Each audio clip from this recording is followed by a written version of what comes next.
Hi നമസ്കാരം. Fans ടോക്കിലേക്ക് ഏവർക്കും സ്വാഗതം. ഇന്ന് ഫാൻസ് ടോക്ക് അനുസ്മരിക്കുന്നത് മലയാളത്തിലെ ആദ്യത്തെ സൂപ്പർ താരത്തെയാണ്. ഏവർക്കും അറിയാം, തിക്കുറിശ്ശി സുകുമാരൻ നായർ. അദ്ദേഹം നായകനായിരുന്നു, ഉപനായകനായിരുന്നു, പ്രതിനായകനായിരുന്നു. വിവിധ വേഷങ്ങളിൽ തിളങ്ങിയ അദ്ദേഹം കവി, ഗാനരചയിതാവ്, നടൻ, സംവിധായകൻ, നിർമ്മാതാവ്, ഈ വേഷങ്ങളിലും അദ്ദേഹം തിളങ്ങിയ ഒരാളാണ്. അദ്ദേഹം തുടങ്ങുന്നത് കവിയായിട്ടാണ്. 8-ാം വയസ്സിൽ തന്നെ കവിതയൊക്കെ രചിക്കാൻ തുടങ്ങി അദ്ദേഹം. 14-ാം വയസ്സിൽ പ്രസിദ്ധീകരിച്ചു. 20-ാം വയസ്സിൽ ആദ്യത്തെ കവിതാ സമാഹാരം പുറത്തിറക്കി. പേര് കെടാവിളക്ക്.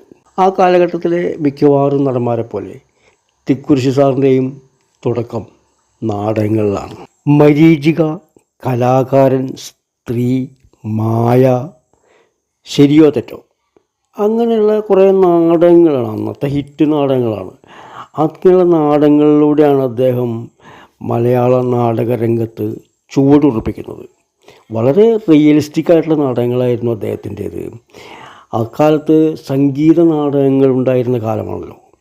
പക്കമേളക്കാരൊക്കെ ഒരു സൈഡിലിരുന്ന് മ്യൂസിക്കൊക്കെ ചെയ്യും.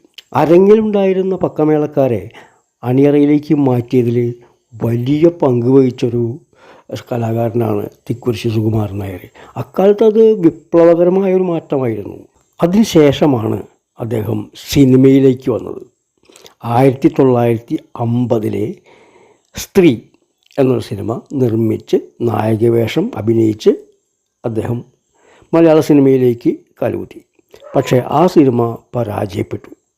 പക്ഷെ പിന്നീട് അടുത്ത വർഷം തന്നെ ജീവിത നൗക എന്ന സിനിമയിലെ സോമൻ എന്നുപേരായിട്ടുള്ള കഥാപാത്രത്തെ അവതരിപ്പിച്ചുകൊണ്ട് അദ്ദേഹം മലയാള സിനിമയിലെ ആദ്യത്തെ ബ്ലോക്ക് ബസ്റ്റർ, അതെ, മലയാളത്തിൽ ആദ്യമായിട്ട് 100 ദിവസം ഓടിയ സിനിമ ജീവിത നൗകയാണ്. ആ സിനിമയോട് കൂടിയിട്ട് ഇദ്ദേഹം മലയാള സിനിമയിലെ ആദ്യത്തെ സൂപ്പർ താരമായി മാറി. മാത്രമല്ല ആ സിനിമയുടെ പ്രത്യേകത 4 ഭാഷയിലേക്ക്, ഹിന്ദിയിലടക്കം 4 ഭാഷയിലേക്ക് ആ സിനിമ മൊഴിമാറ്റം ചെയ്തിരുന്നു എന്നതാണ്. അപ്പോൾ തന്നെ മനസ്സിലാവുമല്ലോ അന്നത്തെ ആ സിനിമയുടെ പ്രത്യേകതയും ഇദ്ദേഹത്തിൻ്റെ ഒരു സൂപ്പർ താര പദവിയും. തുടർന്ന് അദ്ദേഹം മിസ് കുമാരി നായികയായ നവലോകത്തിൽ അഭിനയിച്ചു. പിന്നീട് വിശപ്പിൻ്റെ വിളി, അമ്മ തുടങ്ങിയ സിനിമകൾ. ഈ സിനിമകളോടുകൂടി മലയാള സിനിമയിലെ സൂപ്പർ താര പദവി അദ്ദേഹമാണ് കുറേ കാലമായിട്ട് അലങ്കരിച്ചത്. 1953 സ്വന്തം നാടകം ശരിയോ തെറ്റോ, ഈ സിനിമയ്ക്ക് വേണ്ടിയാണ് അദ്ദേഹം ആദ്യമായിട്ട് തിരക്കഥ, സംഭാഷണം, ഗാനങ്ങൾ എന്നിവ എഴുതി.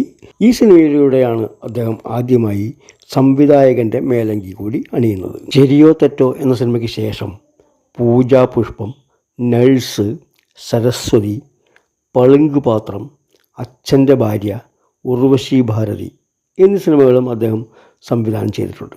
47 വർഷം, അതെ, 47 വർഷത്തെ ചലച്ചിത്ര ജീവിതം. 700 സിനിമകളിൽ അദ്ദേഹം അഭിനയിച്ചിട്ടുണ്ട്. അത് നായകനായിട്ടും ഉപനായകനായിട്ടും വില്ലനായിട്ടും നല്ല ഒന്നാന്തരം കാരണവന്മാരായിട്ട്. ചില സിനിമകളിൽ അദ്ദേഹം കാരണവരൊക്കെ ആയിട്ട് വരുന്നത് ഒരു ആഢ്യത്വമുള്ള കാരണവരായിട്ട് ആണ് അദ്ദേഹം, അന്തസ്സുള്ള കാരണവരായിട്ടാണ് അദ്ദേഹം വരിക. അത് കാണാനും ഒരു ചന്തമായിരുന്നു.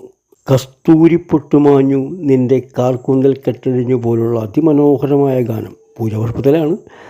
അതിമനോഹരമായ ഗാനങ്ങൾ എഴുതിയിട്ടുള്ള അദ്ദേഹം അതിൻ്റെ തന്നെ പാരഡി പാട്ടുകളുടെയും ഉസ്താദായിരുന്നു കേട്ടോ. മറ്റൊരു പ്രത്യേകത എന്നാൽ സിനിമാ നടീനടന്മാരുടെ പേരിടലാണ്. അബ്ദുൽ ഖാദറിനെ പ്രേം നസീറാക്കിയതും മാധവൻ നായരെ മധുവാക്കിയതും കെ ബേബി ജോസഫിനെ ജോസ് പ്രകാശാക്കിയതും കുഞ്ഞാലിയെ ബഹദൂറാക്കിയതും പത്മദളാക്ഷനെ കുതിരവട്ടം പപ്പുവാക്കിയതും തിക്കുറിശ്ശി സുകുമാരൻ നായരായിരുന്നു. 1996 ഇറങ്ങിയ ഏപ്രിൽ 19 എന്ന സിനിമയാണ് അദ്ദേഹത്തിൻ്റെ അവസാന സിനിമ. 1973 രാജ്യം അദ്ദേഹത്തെ പത്മശ്രീ നൽകി ആദരിച്ചു. 1993 JC ഡാനിയൽ പുരസ്കാരം നൽകി ആദരിച്ചു. 1916 ഒക്ടോബർ 24 കന്യാകുമാരിക്കടുത്ത് തിക്കുറിശ്ശിയിലാണ് അദ്ദേഹം ജനിച്ചത്. സ്വന്തം പേരിനോടൊപ്പം സ്വന്തം നാടും കൊണ്ടു നടന്ന ഒരു മഹാനായ വ്യക്തി. അദ്ദേഹം മങ്ങാട് സി ഗോവിന്ദപിള്ള ലക്ഷ്മി ദമ്പതികളുടെ 6ാമത്തെ മകനാണ്. അദ്ദേഹം 3 വിവാഹങ്ങൾ കഴിച്ചിട്ടുണ്ട്. ആദ്യം സരോജിനി കുഞ്ഞമ്മ, പിന്നീട് മീനാക്ഷി അമ്മ, അതിനുശേഷം കെ സുലോചനാദേവി. ഗായികയും നർത്തകിയൊക്കെ ആയിരുന്നു അവർ. ഈ ബന്ധത്തിൽ ജനിച്ച മകളാണ് കനകശ്രീ. കവയിത്രിയായിരുന്നു അവർ. അവരൊരു വാഹനാപകടത്തിൽ മരിച്ചു. 1997 മാർച്ച് 11 80ാമത്തെ വയസ്സിലാണ് അദ്ദേഹം അന്തരിച്ചത്.